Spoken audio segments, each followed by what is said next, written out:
देखिए जगत गुरु तत्वदर्शी संत रामपाल जी महाराज के मंगल प्रवचन।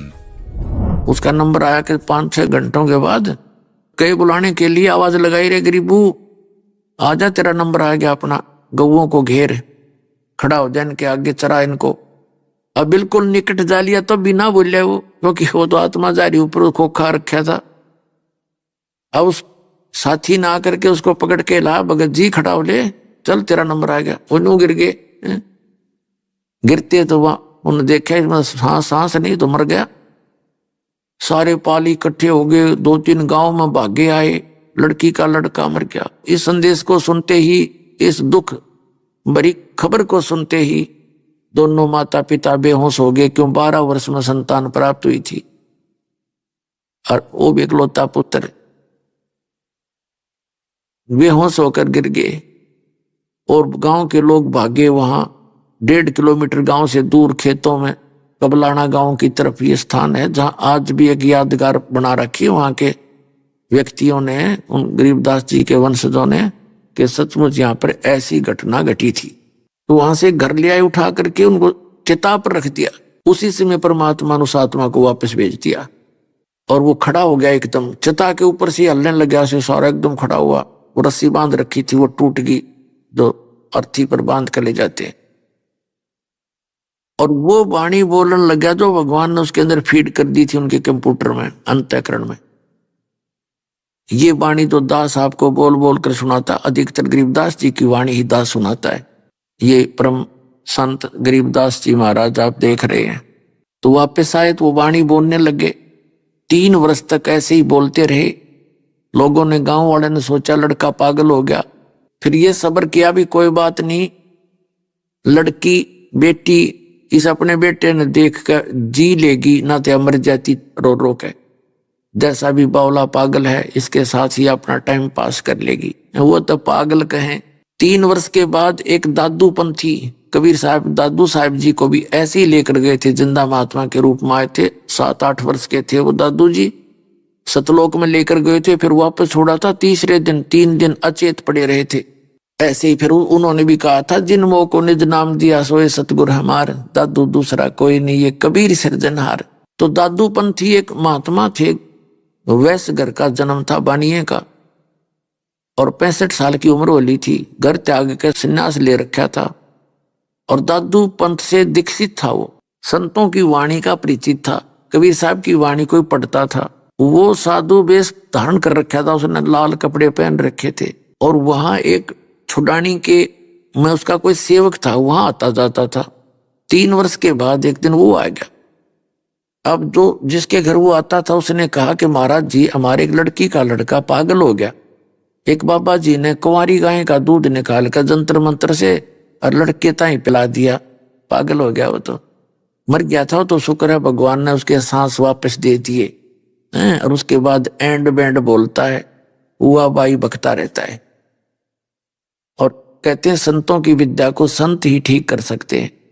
तो दादू पंथी गोपाल दास ने कहा कि बुला उस बच्चे को, देख लेता हूं। ये थोड़े बहुत झाड़े झूड़े लाने का काम ये तकरीबन सीख लेते हैं, रोटी खाने का ब्योतिन का खूब हो जाता है।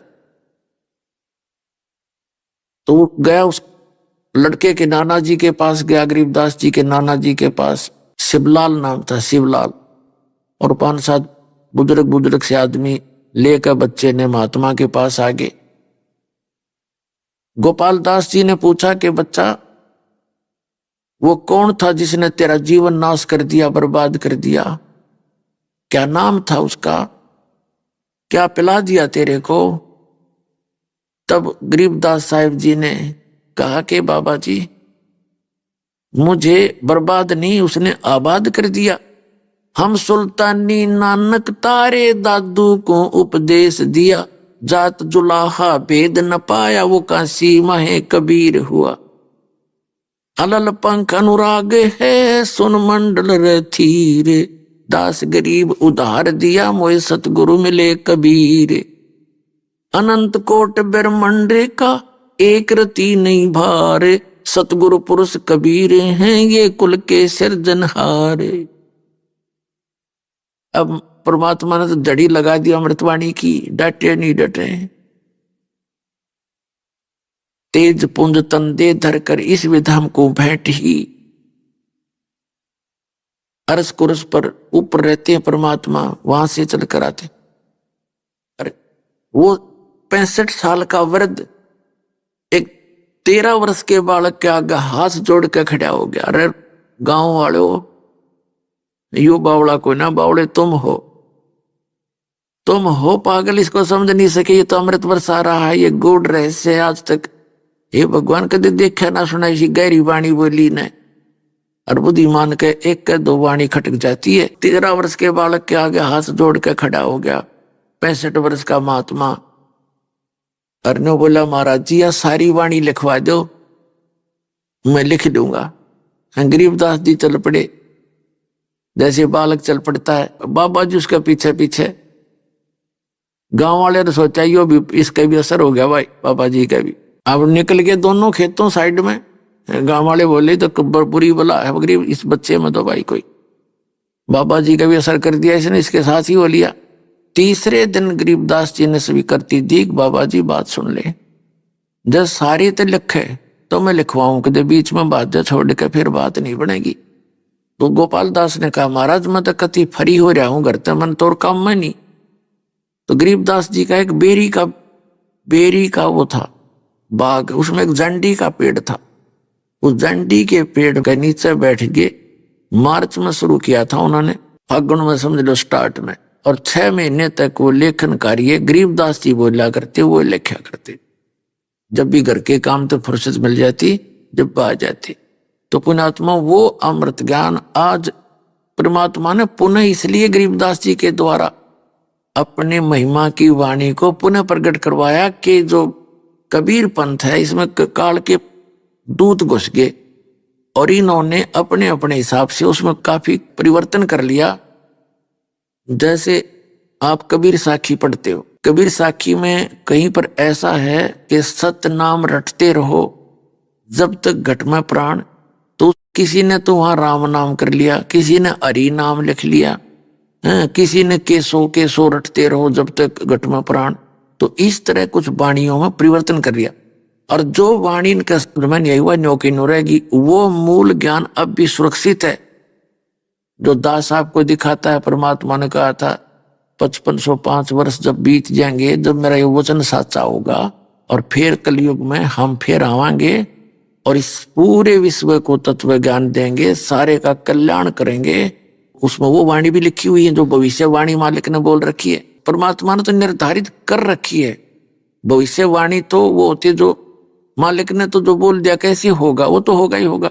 उसके पैरेलल को मालिक से प्राप्त थोड़ी बहुत सिद्धि प्राप्त करके वो व्यक्ति भी बता सकता है कि ऐसा होगा, और वो भगवान ने कर ही रखा, वो तो होगा ही होगा। तो ज्योतिष वाले होते हैं भविष्य वक्ता, इनका काम तो इतना हुआ है कि वो केवल यूं बता सके हैं जैसे कोई खगोल भूगोल का ज्ञाता अपने आंकड़े बना करके बता सकता है कि परसों 6:30 बजे सूर्य उदय होगा। तो वो ना बताता तो भी वो होना ही था, क्योंकि भगवान ने उसका निर्धारित कर रखा है। तो ऐसे ये समय जो मालिक ने खुद बताया था और अन्य भविष्य वक्ताओं ने भी ऐसे बता रखा है। तो अब ये दास है, वो परमात्मा ने खुद ना है तो दास भेज दिया इस पूरे विश्व के कल्याण के लिए। ये आपका कद समझ में आवेगी।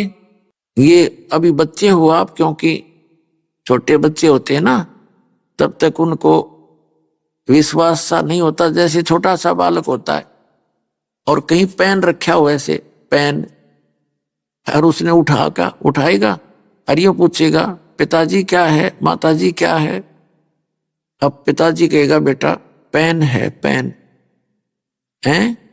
फिर वो कहेगा पेन है, फिर पिताजी कहेगा पेन है। वो उसको, क्योंकि वो समझ नहीं पा रहा पिताजी कहना कि सारा है, और उसको ये भी ऑब्जेक्शन नहीं है कि पिताजी कुछ झूठ बोल रहा होगा। वो बच्चा उसको रख कर चला ही जाता है, वो ए करके रख ही जाता है। अर्थात वो समझ नहीं पाता ये वस्तु क्या है, पिताजी के कहना चाहे। और जब वो बड़ा हो जाता, उसकी बुद्धि मैच्योर हो जाती है, पिताजी कहता बेटा वो पेन लाना, बेटी वो पेन ला, उठा के भागा जाएगा बच्चा और पेन ला के दे देगा, ले पापा। और पहले वो पेन ने ना समझ मारा ए।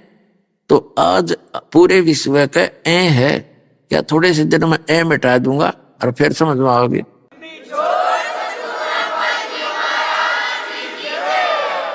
इस तत्व ज्ञान से या ए मिट जाएगी, बुद्धि मैच्योर हो जाएगी, फिर आपने दूर दिखाई देगा वो सारा का सारा न्यों का न्यों सचमुच यही है जो कुछ है। तो पुण्यात्माओं उस अमृतवाणी में क्या बताया, धर्मराय दरबार में देई कबीर तलाक, मेरे भूले चूके हंस को तू पकड़िए मत कजाक। धर्मराज के न्यायाधीश के ऑफिस में गरीबदास जी ने आके बताया अपनी वाणी में कि गोपाल दास, जब परमात्मा मुझे वहां धर्मराज के दरबार में लेकर गए और धर्मराज हाथ जोड़कर खड़ा हो गया करबद्ध, और परमात्मा जैसे बड़ा अधिकारी छोटे अधिकारी पर डांट मारा करे, एसपी जैसे ऐसे चोन धमकाया करे, ऐसे जाकर डांट लगा रहा है, वो जी सर कर रहा है। गरीबदास जी बता रहे आंखों देखा धर्मराय दरबार में देई कबीर तलाक, मेरे भूले चुके हंस ने तू पकड़िए मत कजाक। बोला पुरुष कबीर से धर्मराय कर जोड़, और तेरे हंस न पकड़ो ने मन 2 ही लाख करोड़। हे परमात्मा आपके हंस को मैं नहीं पकड़ूंगा। परमात्मा ने कहा कि मेरे भगत का तू लेखा जोखा भी मत करना, और गलती से आ जा तो मेरे पास भेज देना। तो धर्मराज ने कहा कि परमात्मा आपकी शरण माने से पहले इसके गुड और बैड अकाउंट दोनों होते हैं, तो इसके जो बैड अकाउंट में इसके बुरे संस्कार हैं उसके अनुसार तो दाता मैंने सदा सुनानी पड़ेगी, मेरी मजबूरी है, उसका कोई विकल्प बताओ। तो परमात्मा ने कहा कि कर्म भ्रम ब्रह्मंड के मैं पल में कर दूं नेस, उनको क्रॉस मार दूंगा, और जिन हमारी 2 ही दिशो करो हमारे पेश। बोल सतगुरुदेव।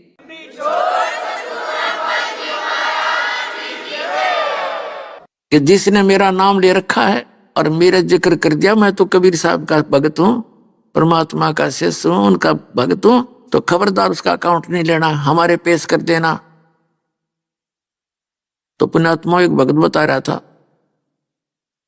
कि मेरी रात्रि के समय मैंने सपना आया और 2 आए इसी बूढ़ी बूढ़ी शक्ल के, और पकड़ कर मेरी बांह, चल तेरा टाइम हो लिया, पूरा टाइम हो गया तेरा समय, मुझे ले गए ऊपर। मैंने उनसे रास्ते में पूछा, जब थोड़ी सी दूर रह लिया वो जहां वो मुझे ले जाना चाह रहे थे, मैंने पूछा भाई कौन हो तुम, कहाँ ले जा रहे हो मुझे? कि हम हैं यम के दूत, और पहले ले जाओगे तेरे धर्मराज के दरबार में, और फिर जैसा आदेश होगा फिर हम तेरे को वहां छोड़ देंगे। ने बोला यम के दूत और महाराज थारा के मेल भाई, तुम तो मुझे ले जा नहीं सकते, तो तुम्हें पता है मैं कबीर साहब का भगत हूं, ऐसे नाम ले रखा है मैंने, मैं कबीर परमात्मा का बच्चा हूं, तुम नहीं ले जा सकते मुझे। वो बोले चाल चाल सीधा था ना, तो न गट देंगे। ने बोला मैं गुट्टम गुट्टा उनके साथ छुटाने लग गया, वो छोड़ने क्यों करे, दोनों खूब खुच्चम खुच्चा हो गया हम तीनों जने। तो वो तगड़े थे, मेरा भी कई मार के मुझे खड़ा कर लिया। तो वो फिर डर गई इस बात, तब इतना कॉन्फिडेंस से जब कह रहा है कि गड़बड़ हो जा, थारे चूक लाग गई हो। एक ने कहने लगा तू इसके पास खड़ा रहा, मैं पहले अंदर जाके वेरीफाई कराया हूं। तो उसने जाके कहता मन ने सोने दूर थे, वो तो मालिक की लीला थी, अंदर बतलाते। उसने कहा जी ऐसे ऐसे एक व्यक्ति लाए हैं जो आपका आदेश था, वो तो यूं कहे मैं कबीर साहब का भगत हूं, तो मुझे ले जा नहीं सकते। ये बात कहने दे उसने फटते ही वो फाइल खोली उसकी, ने बोला निकम्मे यू नहीं है, वो दूसरा है इससे नाम का, और पटको इसने मरवाओगे मुन्ने भी। तो वो यूं कहता सुने तो मुन्ने भी मरवाओगे न, छोड़ का तुरंत बाई इज्जत। तो जब वो वापस आए ने बोला छोड़ दे बीमारी ने, बोला ऊपर तो पटक दिया मेरे बेटा ने ऊपर से, और इज्जत तो कड़े छोड़ने थे, बोला ऊपर ते पटक दिया, न्यू आऊ मैं सबकी लेनता। और नीचे आया जब एकदम न्यू आँख खुली मेरी, उठा तो मेरे हाथ पैर काम नहीं करे, सारा शरीर पसीना पसीना। जब मैं ठीक ठाक जाग जाता तो मेरे नो सोचूं सपना है यो, मेरा 10 मिनट के बाद तो मेरे शरीर हरकत में आया था, ऐसी स्थिति है।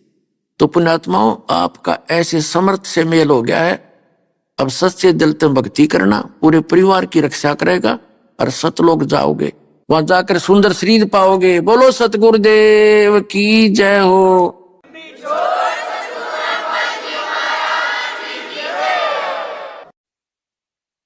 परम पिता परमात्मा पूर्ण ब्रह्म सारी सृष्टि के रचनहार कुल मालिक कबीर परमेश्वर जी, अल्लाहु Akbar, great God, complete God Kabir परमेश्वर जी की असीम रजा से आप पुण्यात्माएं सत्संग सुनने के लिए उपस्थित हुए। मानव जीवन का मिलना अति दुर्लभ है। पुण्यात्माओं,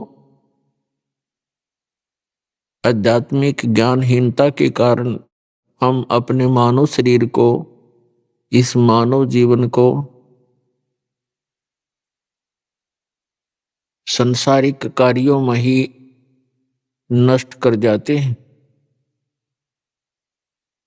जबकि इस मानव शरीर का एक विशेष कार्य परमात्मा ने बताया आकर के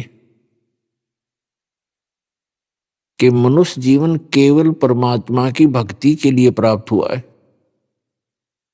यदि आप जी परमात्मा की भक्ति करते रहोगे तो आपके सांसारिक कार्य भी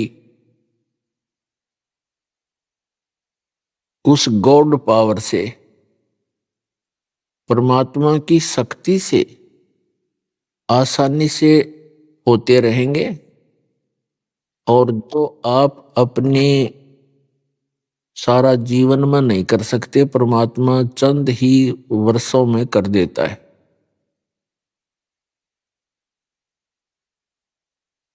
चाहे पृथ्वी का राजा हो, कितना धनी व्यक्ति हो,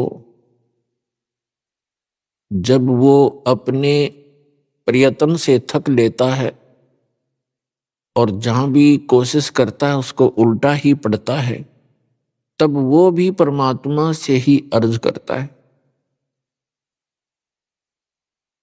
तो इसलिए परमात्मा कहते हैं यदि आप जी पहले ही मेरे से संबंधित हो जाओगे, मेरी पावर का कनेक्शन आपको मिल जाएगा, तो आपको फिर सदा वो सुख मिलता ही रहेगा जो परमात्मा देता है। जब हम दुखी होते हैं परमात्मा की खोज करते हैं। आत्मा को ये पूरा ज्ञान है कि जो सुख भगवान दे सकता है वो इंसान नहीं दे सकता। चाहे राष्ट्रपति से भी आप मेल कर लो, उसकी भी असमर्थता होती है, लेकिन परमात्मा की डिक्शनरी में, परमात्मा के शब्दकोश में असंभव शब्द नहीं है। इसलिए उस परमेश्वर ने आके स्वयं ही यथार्थ ज्ञान बताया है, क्योंकि जब तक भगवान आकर स्वयं ज्ञान नहीं देते तब तक इस काल भगवान के द्वारा भ्रमित संत, साधु, फकीर, ब्राह्मण, मुल्ला, काजी, ये जो भी जिस धर्म का प्रवक्ता है, वो काल प्रेरणा से और अज्ञानता के कारण वो इस काल भगवान की ही महिमा बताता है, जो ना सुख दे सकता है, केवल दुख ही दे सकता है। यदि कोई व्यक्ति आम की महिमा बताकर और बबूल का बीज दे देता है कीकर का, वो गुण तो गा रहा है आम के कि शीतल छाया होती है, कांटे रहित होता है, मीठे फल लगते हैं। आम के गुणों में तो ऐसा ही लिखा है, लेकिन बीज बबूल का बो देने से, बीज देने से वो उसको कांटे ही प्राप्त होते, आम नहीं प्राप्त हो सकते। ठीक इसी प्रकार जितने भी परमात्मा से अपरिचित ऋषि, महर्षि, ब्राह्मण, गुरु, मुल्ला, काजी, पीर हुए हैं, वो चले तो थे आम की खोज में, लेकिन काल प्रेरणा से प्रेरित ये अन्य ऋषि महर्षि मिल जाने से उन्होंने बबूल बोली, किक्कर बीजली आम के धोखे में। तो पुण्यात्मा वो किक्कर इतनी बीज दी कि इस दास के लिए उन सब को साफ करना कठिन हो रहा है। अब हमें उस आम की महिमा का पता चला। अन्य संतों ने जो जानकारी दी उनका इतिहास, उनका अनुभव, उनके प्रवचन सुने और पढ़े तो पता चला कि वो गुण तो गाते आम का और बीज बो रखा है बबूल का, तो उनके अनुयायियों को सुख हो ही नहीं सकता। वो पूर्ण परमात्मा की महिमा, सत्य पुरुष, अमर पुरुष, अकाल मूर्त की महिमा सुनाते हैं, लेकिन जो मंत्र हैं, नाम है, वो बीज है, वो बबूल का दे रखा है। वो काल की साधनाएं कर रहे, तो बबूल बो के आम की इच्छा रखना भी मूर्खता है। आम का बीज बो के और फिर उससे हम आस्था बनाएं कि इसके आम लगेंगे तो लगेंगे ही लगेंगे।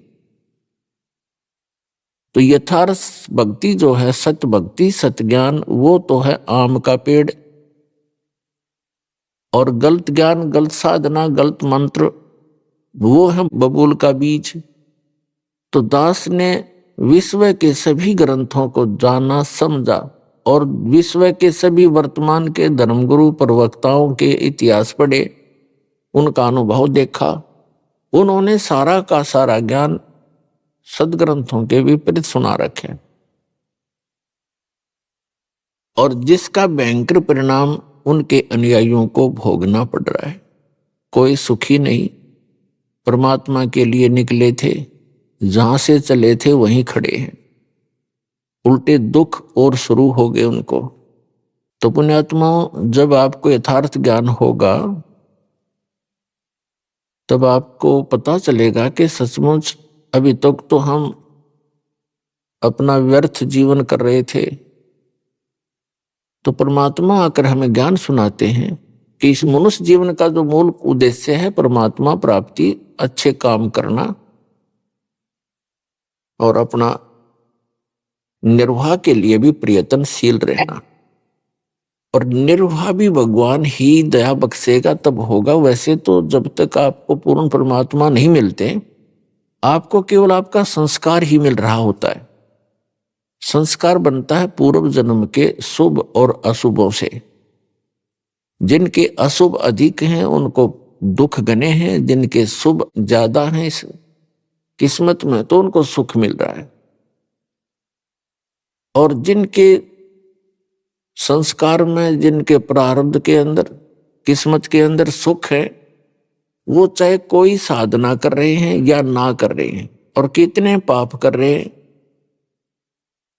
तो वो सुखी ही नजर आते हैं हमारे को, क्योंकि उनके पूर्व जन्म की वो बैटरी चार्ज है जो उसने पहले जन्म जन्मांतर में कर रखी है, अर्थात शुभ कर्म संचित कर रखे हैं, संग्रह कर रखे, और वो उसके काम कर रहे हैं।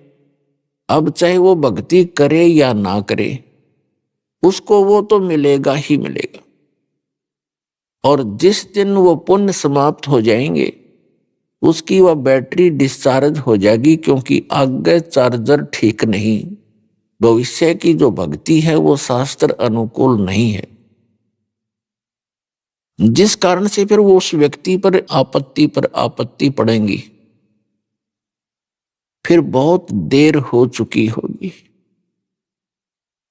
और जिनके भाग्य में दुख अधिक हैं, तो वो कितनी कोई सी साधना कर रहा है तो उसको दुख ही प्राप्त हो रहे हैं, और उन दुखों के निवारण के लिए वो परमात्मा की खोज में निकलता है। वो जहां भी जाता, ये काल के एजेंट बैठे हैं, वो बेचारा हार थक के और अपना जो हानि है उसको प्राप्त ही कर लेता है और रो रो के अपना समय व्यतीत करता है। तो पुण्यात्माओं, पूरे विश्व में एक ही भगवान है, सबका मालिक वही है, पापों का नाशक वही है, सुखदायी परमात्मा वही है, मोक्षदायक वही है। उसकी भक्ति हमारे तक पहुंची नहीं, और जब वो भक्ति उसकी मिलेगी तो दुख नहीं रहेंगे, वो सुख का सागर है। तो वो भक्ति इस दास के पास है, परमात्मा ने मेहर करी है इस दास के।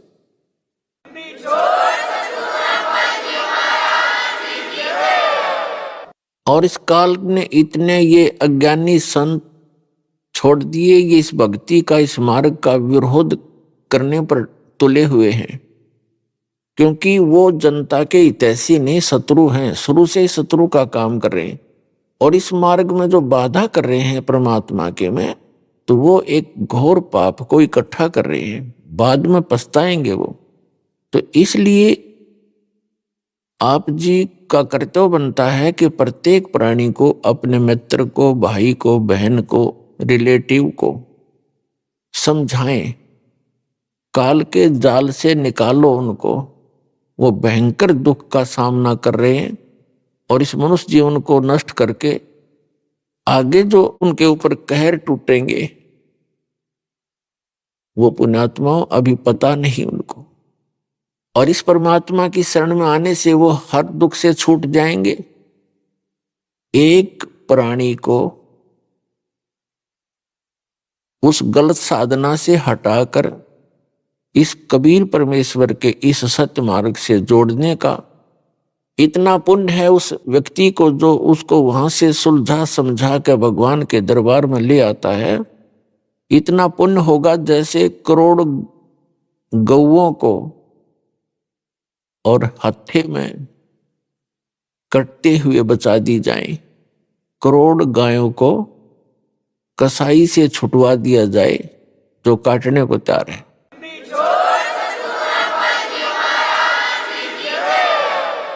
इतना पुण्य होगा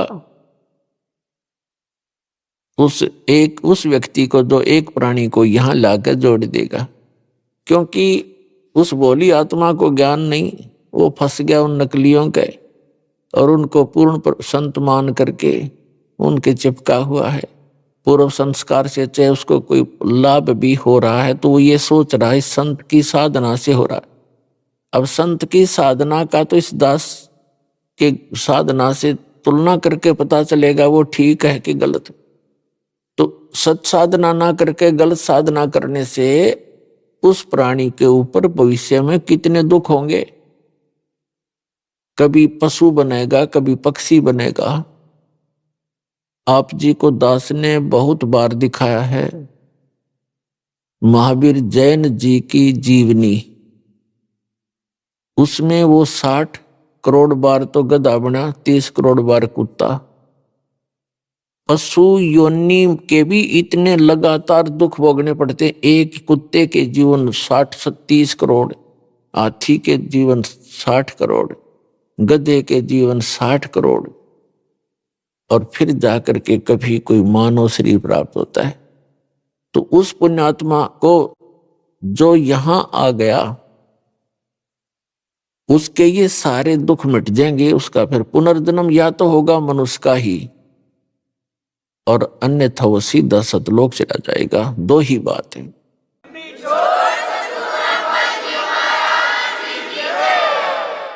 लेकिन दास ये प्रार्थना करेगा कि पुनर्जीवन मनुष्य का भी ना प्राप्त करने की इच्छा रखना, या इच्छा दासी जम की खड़ी रहे दरबार।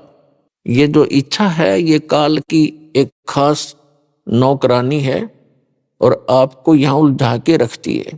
तो इस इच्छा को मनुष्य जीवन भी पुनः मिले, ये भी इच्छा मत रखना दे, क्योंकि परमात्मा बताते हैं स्वयं आकर के उन्होंने अपनी प्यारी आत्माओं को ज्ञान दिया, जैसा कि उनका विधान है।